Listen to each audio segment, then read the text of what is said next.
En esta sesión vamos a seguir elaborando los indicadores ahora para un nuevo nivel, el nivel de subobjetivo, y también conocer algunos criterios que nos permiten revisar las fichas de indicadores para que estos puedan tener los elementos necesarios para contar con un buen indicador EDN.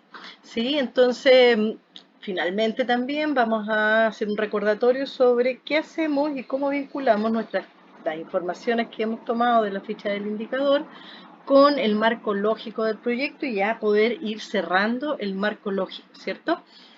Eh, Vamos a trabajar siempre con esta metodología de 4 pasos que nos va a ir guiando entonces en la toma de decisiones para cada uno de los elementos necesarios para medir un indicador, ¿cierto? Para elaborarlo y medirlo, ¿sí? Primero clarificar conceptos, identificar las variables, aquello que nos interesa medir y que es una buena referencia para el cambio en los derechos de los niños que estamos trabajando. Luego, definir si basta una de esas variables es suficiente, suficientemente relevante, ¿cierto? Específica, concreta, pero también relevante para medir un cambio en los derechos de los niños y también establecer con claridad quién es el grupo meta y también el área donde queremos observar. Cuando estos elementos ya están definidos, si vamos a hacer un indicador simple o un indicador compuesto, nos vamos a trabajar en las formas de medición y la metodología y el valor meta del indicador para poder formular una versión completa, ¿sí? Pero, claro, estos elementos los vamos discutiendo en nuestra ficha del indicador, ¿cierto? Antes de cerrar una ficha es súper adecuado y a veces es útil pedir comentarios o que alguien fuera de la discusión o nosotros mismos luego de descansar un poquito del trabajo que hemos hecho podamos revisar la ficha en base a estos criterios, la ficha del indicador. Primero, si hemos definido todos los conceptos, ¿cierto? Si hemos definido esos conceptos que están en el cambio que estamos trabajando, ya sea un producto, ya sea un uso de producto, ya sea un objetivo o subobjetivo. ¿Cierto? Que hemos definido todos los conceptos necesarios, ¿cierto? Sin perder el sentido del cambio, que están ahí de tal manera que no perdamos el nivel. Esta es una forma de no perder el nivel de la cadena de efectos de impacto que estamos trabajando. Lo otro que tenemos que revisar es que los conceptos están basados eh, y no se contradicen, ¿cierto?, con los estándares de derechos humanos, de los derechos de los niños específicamente, y consideran descripciones, claro, explicaciones de los conceptos en el marco del proyecto que se está desarrollando. Entonces, claro, definimos niños entre toda persona entre 0 y 18 años, pero cada uno de nuestros proyectos va a trabajar con un foco específico de niñez en el marco del proyecto y eso es lo que tenemos que especificar, por ejemplo. Luego, tercer criterio, que nuestras variables estén formuladas de manera concreta y específica. Y fíjate que dice muy concreta y específica, porque lo que nos pasa cuando trabajamos la cadena de efectos de impacto, muchas veces ocupamos términos y en derechos de los niños ocupamos grandes términos, pero para efecto de lo que queremos medir, de lo que vamos a observar, o sea, de la variable, tenemos que ser bien específicos, ¿sí?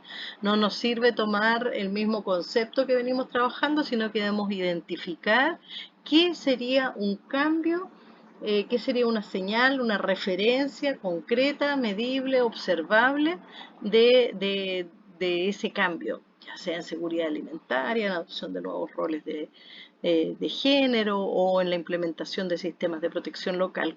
¿Qué es lo que queremos observar? ¿Sí? Y que además sea concreto y medible. Esto se refiere a lo específico de los criterios SMART, ¿cierto? Vámonos a un cuarto criterio. Y este es súper importante para el trabajo con enfoque de derecho, ¿cierto? Que es que las variables sean relevantes, ¿vale? Es decir, que corresponden por una parte al nivel de la cadena. Si estamos midiendo un uso de producto, ese cambio está refiriéndose a la puesta en práctica, ¿cierto? Por los distintos, por el actor que sale reflejado en el uso del producto, ¿sí? Y por otra parte, de que esa variable habla es una buena referencia para observar el cambio desde los derechos de los niños. Eso lo conversamos bastante, ¿cierto? Si estamos midiendo participación, la asistencia, por ejemplo, no es una digamos, una variable fuerte para observar participación significativa, ¿cierto? La opinión, que las opiniones sean tomadas en cuenta en las decisiones, ¿cierto? Son referencias, variables mucho más fuertes, por ejemplo, si queremos observar participación infantil, ¿sí? Entonces, este elemento es súper importante y tiene que ver con el estándar de relevancia, ¿cierto? Dentro de los criterios SMART, ¿sí? Seguimos avanzando en la ficha y un quinto criterio es revisar que las formas de medición realmente miden las variables seleccionadas y son adecuadas para esas variables, ¿cierto? La forma en que lo vamos a medir nos dice algo, ¿cierto? No es una cosa mecánica, nos ayuda a obtener esa información que nos va a ser útil. Ujú. Nos vamos al criterio 6 y aquí ya empezamos a revisar las fuentes y los instrumentos de medición, que la decisión que tomamos en relación a quién preguntar, ¿cierto? Desde dónde vamos a sacar esos datos y los instrumentos que ocupamos, ¿cierto? Sean amigables, que sean adecuados, ¿cierto? Si queremos tener un dato de grupo, que sea un instrumento que permita hacer una medición grupal, si es individual, que permita hacer esa medición individual, que sea un instrumento que sea adecuado, amigable para el grupo meta con que estamos trabajando, ¿cierto? Sobre todo porque trabajamos con niñeces que son muy diferentes, ¿cierto? A veces estamos trabajando en proyectos con primera infancia o con población eh, de niños y niñas que viven en contextos rurales, indígenas, ¿cierto? O que tienen discapacidad, ¿cierto? Y entonces tenemos que pensar en instrumentos que permitan que ellos puedan expresar su opinión.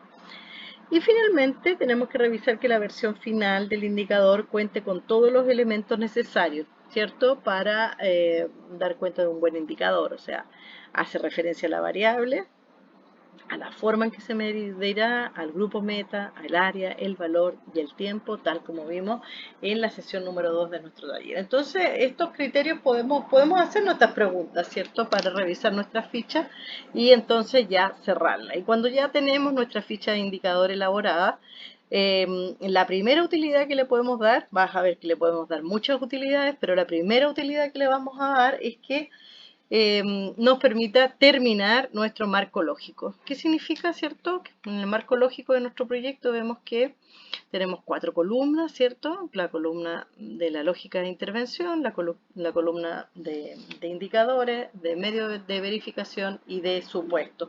Como veíamos en el taller de diseño, el marco lógico responde, ¿cierto?, a un cuadro que tiene una cierta secuencia, ¿cierto? Tanto la lógica de intervención como los supuestos, ¿cierto? Se vinculan verticalmente, ¿cierto? Hay una relación entre actividad, producto, uso de producto, ¿cierto? Que permite leer la lógica de intervención del proyecto, ¿cierto? Cómo se va a ir dando el proyecto y cuáles son los supuestos que van a permitir que estos pasos se cumplan, ¿cierto? Por eso se, eh, se centra principalmente en los elementos más en la relación que es vertical.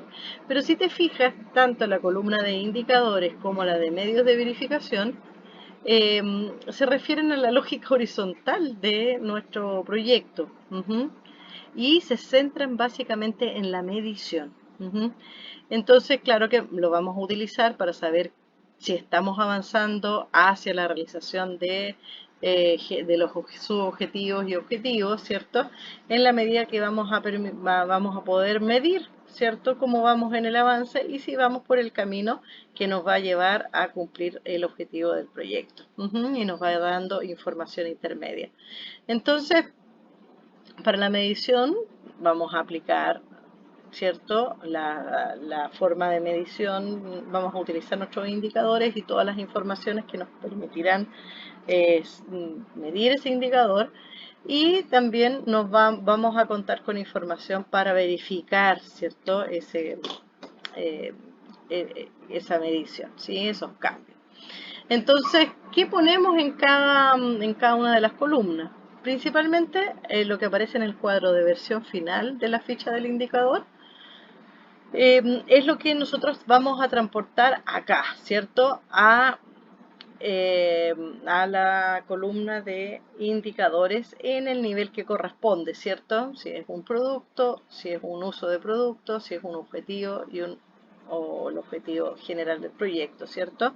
O transportamos la versión final del indicador que está en nuestra ficha de ficha de indicador, que es la última, el último cuadrito, ¿sí?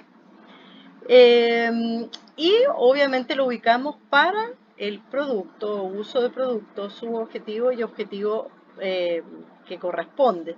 Si no lo hemos seleccionado, simplemente le ponemos una X, lo marcamos de otro color, digamos, porque no se elaboraron y no se van a elaborar indicadores para ese nivel, ¿cierto?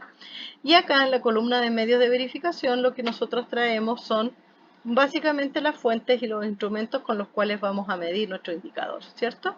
Esto es lo que vamos a entonces a completar trayendo de lo que ya decidimos en nuestra ficha del indicador.